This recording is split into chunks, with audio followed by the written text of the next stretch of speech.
appropriate bags, and he'll return those bags to the zenith side of the airlock.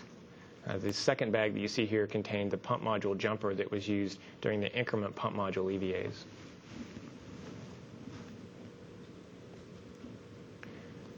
Here you can see Al stowing those bags on the zenith side of the joint airlock. He'll then translate out starboard to Express Logistics Carrier number 4, and there he'll be removing a thermal blanket that was required for launch, but now that this ORU is receiving, or orbital replacement unit is receiving space station power, this blanket is no longer required. So he'll roll that up and stow it in a spacewalk bag. Meanwhile, Tim will be setting up the space station robotic arm on the Columbus module. There he'll be installing a portable foot restraint, and he'll get ready to remove the lightweight adapter plate assembly from Columbus.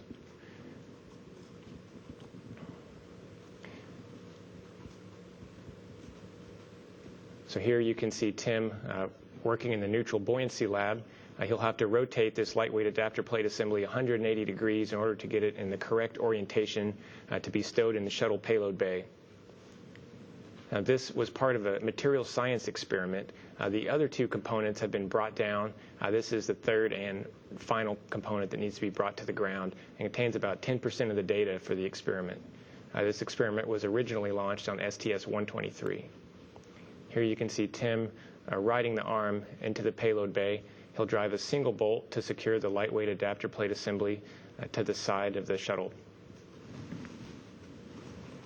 He'll then ride the space station robotic arm over to Dexter, Canada's robot. Here you see a view out of the cupola that the robotics operator might see. Once he arrives at Dexter, he'll be installing a camera.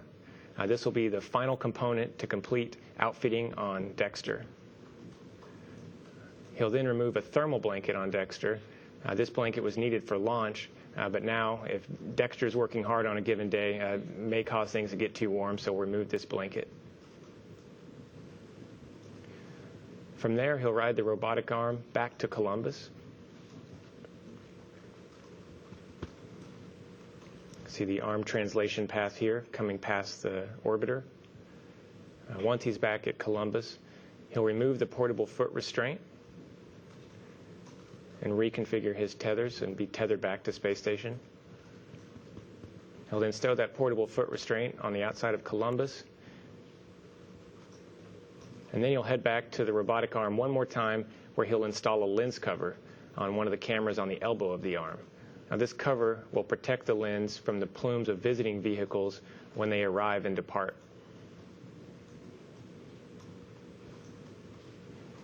Meanwhile, Al will translate over to the port truss.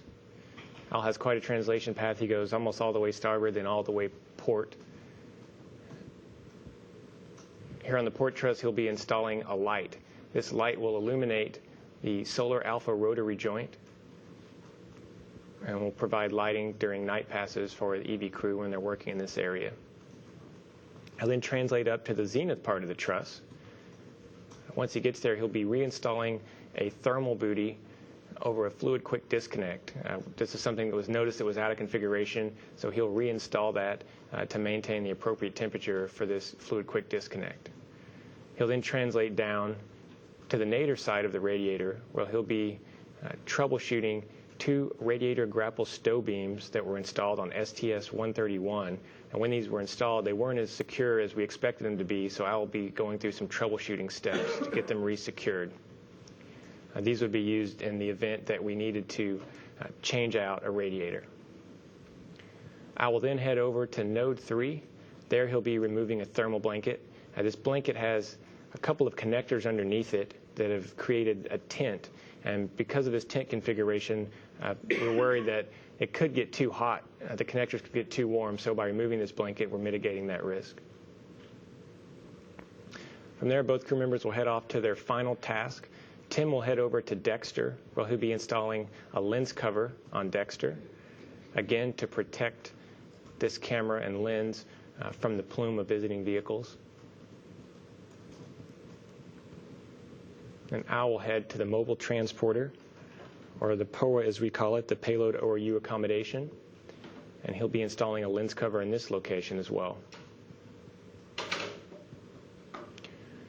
From there, both crew members will head back to the U.S. joint airlock, where they'll ingress and complete their final EVA.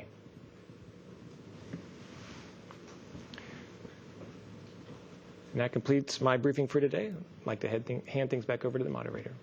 Okay, we'll take questions now, starting here at JSC first, and then moving on to Kennedy Space Center and NASA headquarters. Just a reminder to state your name and affiliation before your question. Mark Carreau for Aviation Week. The power cord that gets installed early on the first EVA, I guess I was a little confused as to who's getting the emergency power. And then you mentioned something about in case of a contingency spacewalk. And it almost sounded like you were talking about if they had to remove one of the nodes or something.